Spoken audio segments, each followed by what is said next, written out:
All right, everybody. Y'all already know it is. It's one of your hosts, the big boss hog, boss dog, can't poke through the door.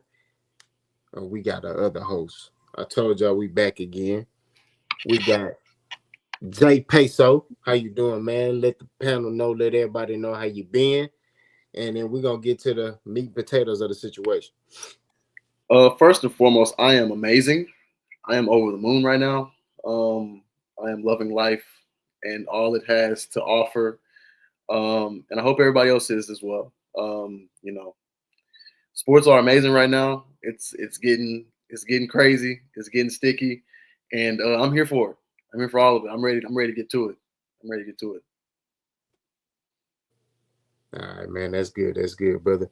Oh, yeah. Well, if those of y'all don't know, we've been gone for a minute, but this the Mind No Goodness podcast here to talk boxing, sports, anything, relationship advice, anything, religion, we don't care. We discuss it over here, right? This is a platform where we are open to discuss everything. Pause, big pause on that. But we're going to segue off into our first topic, Peso. Let the world know what the breaking news is. I don't know if you could see my banner today.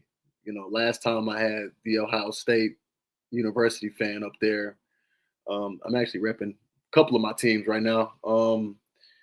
So yeah, that says Lakers fan. So before we get started, I just gotta do this. I think I'm gonna do the whole show like this. I think I'm gonna do the whole show like this today because this is a special day. It's a special day. Because the Lakers actually did something that matters, and that was secure the Luka Doncic from the Dallas Mavericks to be our new franchise player. I'm just saying. It sucks.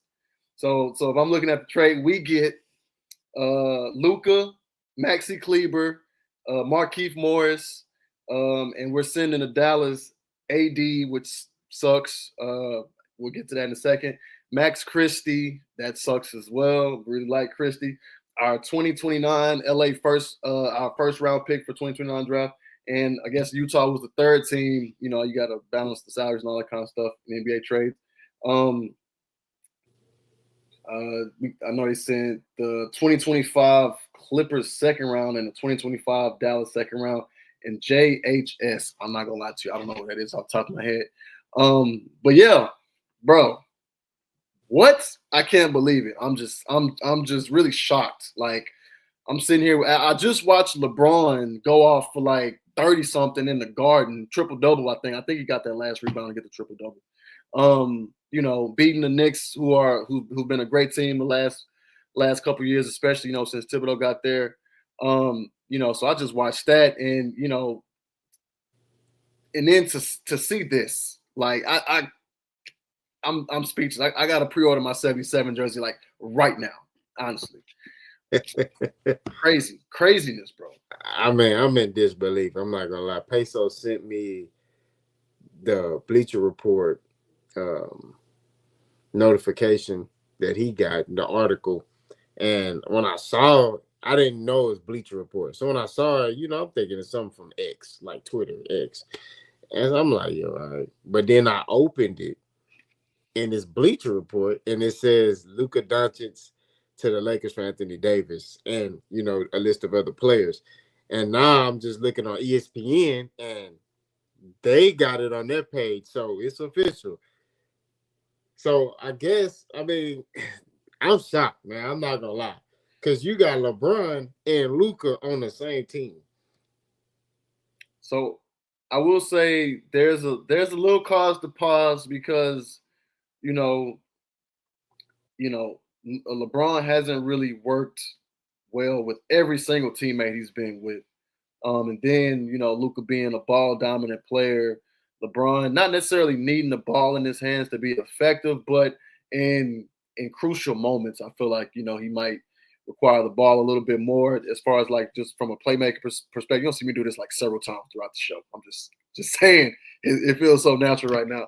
But yeah, we'll see. I think the big story here is that the Lakers have their star of the future. You know what I mean? Honestly, my money was on Giannis Antetokounmpo, and honestly, still might be.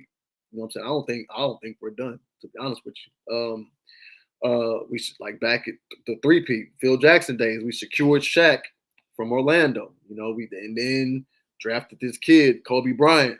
You know, who turned out to be pretty damn good. So I mean, you know, Luka could be the first piece. Maybe they get another piece of the draft, they hit, you know, or maybe they got their eyes on another young player to really like kind of start building like a real foundation of you know, what a real team could be. I'm excited, bro. I'm excited. You know, I'm interested to see how JJ Redick is going to coach Redick is going to utilize Luka and LeBron on the court at the same time. I'm interested in what our defense is going to look like losing AD. You know, we still retain some size inside with you know, with Jackson Hayes, and I think we still have Vanderbilt as well. So you know, we still have some good wing defenders and post defenders, but you know, it's none. Anthony Davis is irreplaceable. You know, I just want to say thank him for the championship. Couldn't have done it without him. You know, I wish him all the best in Dallas, except for of course when he's playing the Lakers. Um, yeah, man, it's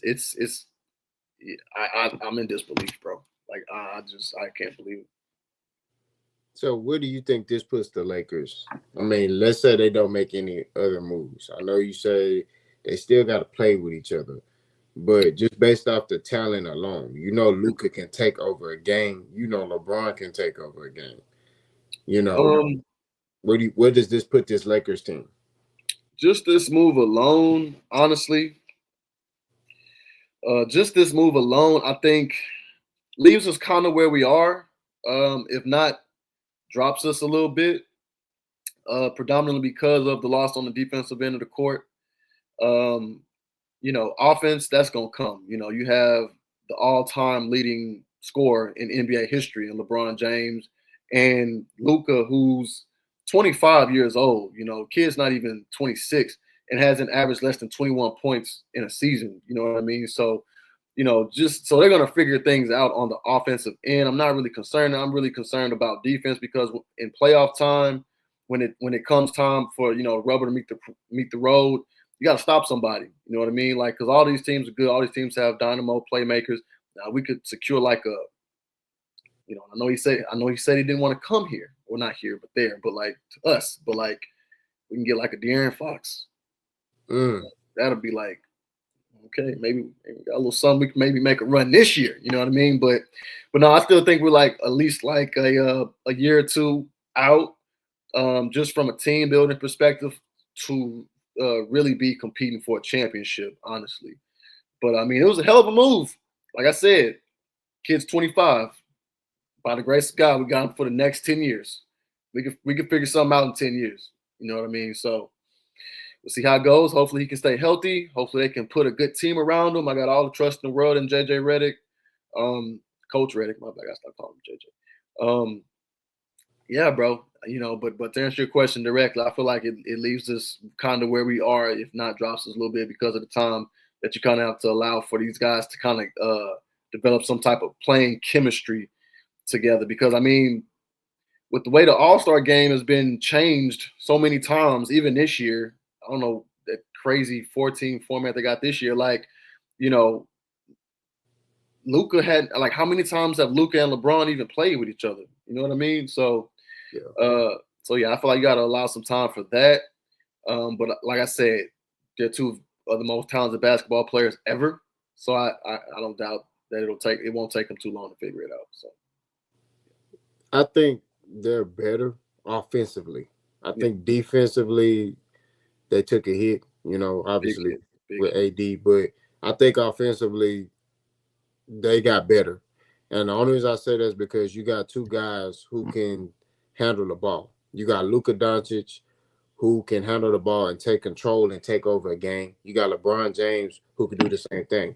I think Luka can't play off the ball as well as LeBron, but I think him linking up with the all-time leading scorer, LeBron James, LeBron will be able to impute that knowledge into him and teach him how to play off the ball. Oh yeah, Because people when they talk about LeBron, they don't mention how smart he is. You Oh, know, his basketball IQ is probably one of his greatest attributes. so I think that him being as intelligent as he is, I think he'll be able to teach Luka a lot and be able to help ascend Luka's game. Because I think Luka at times, he kind of was with Dallas. He had to do everything. You know what I Yep. mean? And I think in certain points of games he gasses out. So now he don't have to do that because he has a LeBron James who can get him to his spot, who can get him to get his shot. And if LeBron is on the bench, then you got Luka in there who can take control of the whole game and get guys to their spot. And if he needs to take over a game, he can take over a game. So I think offensively, they're gonna be a problem. I think offensively they're gonna and if they make that move like you was talking about before we click record, if they get that African or that Greece dude, Giannis Antetokounmpo, it's a wrap. Yeah. I'm picking the Lakers to run it up for the next couple years. I'm not gonna lie to you. Yes.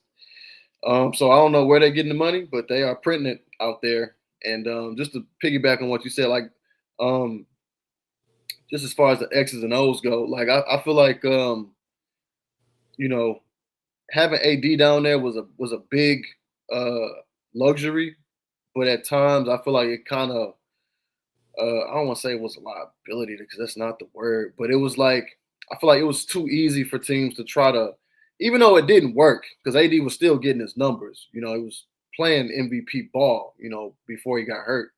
Um, but just being down in the post and allowing teams to kind of like swarm you when you drop the ball down there versus like now you have LeBron and Luka, essentially two wing players. I mean, granted, LeBron in his older age, like he's not as active, running off screens and doing all this other stuff off the ball that he once was, but you know, still if you got Luka and LeBron, who's going to demand the double team? You know what I mean? Because LeBron hasn't slowed down much, if at all. You know what I mean? And Luka, obviously, he's Luka Magic. You know, he's going to do what he does. But yeah, bro, incredible trade. I could talk about this all night, but we have to transition. Um, man, I'm just over the moon right now.